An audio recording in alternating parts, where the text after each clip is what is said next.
Have you ever wondered why you die so much, or want to know how to dodge spike curveball? Well, I most likely know the answers, and that's because I'm extremely wise. In this video, I will increase your survivability on the battlefield by 1000%. That's because I'm really wise, and also because you have no survivability to begin with.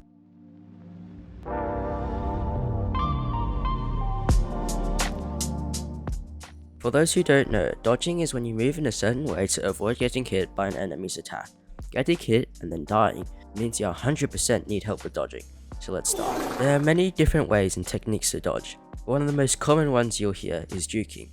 Juking is the way of dodging more prolonged range attacks, such as Piper, Brock, and B. You move left to right in an uneven pattern to avoid the enemy's attacks. Use this to make it harder for enemy players to predict your movement, making it harder to hit you. But make sure to make your juking pattern random, as having one pattern that you use the whole time will make it easier to predict. Another way of dodging is lag walking.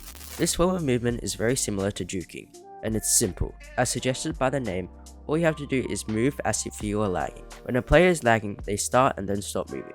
This can catch the enemy off guard, as it will predict that you'll be walking forwards or side to side, not suddenly stopping. But use this technique sparingly, as constantly lag walking would be easy to predict. So with trepidation, add a lag walk occasionally throughout your juking, making the enemy lose more brain cells and waste precious ammo. The third way of dodging is fall back.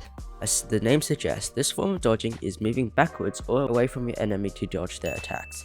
This is usually used against long-range brawlers such as Piper, but can be used for any kind of attack. To fall back, you move out of range from the enemies. You can use this time for healing, but it's not always optimal, as since you are out of range from your enemies are also out of range from you. To counter this, you can coordinate your fallback with your teammates, asking them to cover your lane while you heal, then immediately return to the fight. This method isn't used as much as the others, but is usually used on longer range maps such as Safe Zone or most bounty maps. Have you ever seen a panic animal when they first get put into a cage? Well, this is what the following method is. When you move in a manner that is so unpredictable, it is like you just got dumped from the sky onto a lion-infested island and there is no escape. What do? You panic and run, and you run unexpectedly. That is basically what you do here. Just move your brawler everywhere and don't repeat the same pattern. There is one mistake, however, that makes it easy to guess your juking pattern. On that rare occasion that you do get hit, since you've been paying close attention and applying the aforementioned techniques. And that is, when you get hit, you move. Okay, hear me out. It's a specific way you move when you get hit, and when people get hit, they have the instinct to move in the other direction, which is also true in Brawl Stars. This makes it easier to land shots.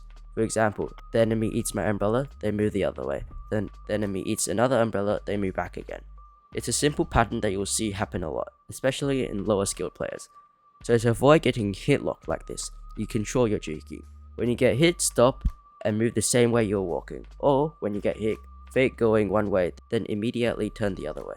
Now, for the one you've all been waiting for, dodging curveball. Dodging curveball is quite simple. It just takes time to practice, and also to have a friend to practice with. To dodge curveball, first you need to understand how the attack works. 6 spikes split out from the main attack after the main attack reaches the end of its range or hits an opponent. And because of the star power, these spikes curve to the right. The way the spikes split out gives a total of 6 possible chances for safety, but this depends on situation and position. The most likely cause is that you are facing the spike directly, and therefore you only have 2 possible spaces to move to. But as you dodge more and more, your positioning will change. But getting there is the tricky bit. First off, when the spike unloads, you want to get close. Whoa, not like that. No, not that close, but not too far away either. As being closer, the main attack can land on you, and being further, it is just harder to dodge because of movement speed, so keep your brawler in the middle of the spikes. So you want to move your brawler to either one of the available spaces. As you do so, move your brawler in the same direction as the spikes. Moving into them will result in you getting hit. And that's it. That's all the dodging techniques that I can think of. And none of these techniques will come instantly, you just need to practice. Ask a friend if you have one to help you by doing some practicing in friendly games, even when your friend is not that friendly. By going into maps such as Purple Paradise and with your friend shooting and you just focus on dodging, you'll become better, no guarantee. Thank you for watching. If you have any questions about dodging, leave a comment below and we'll try and answer. Subscribe, do that thing, and then we'll see you next time. Bye.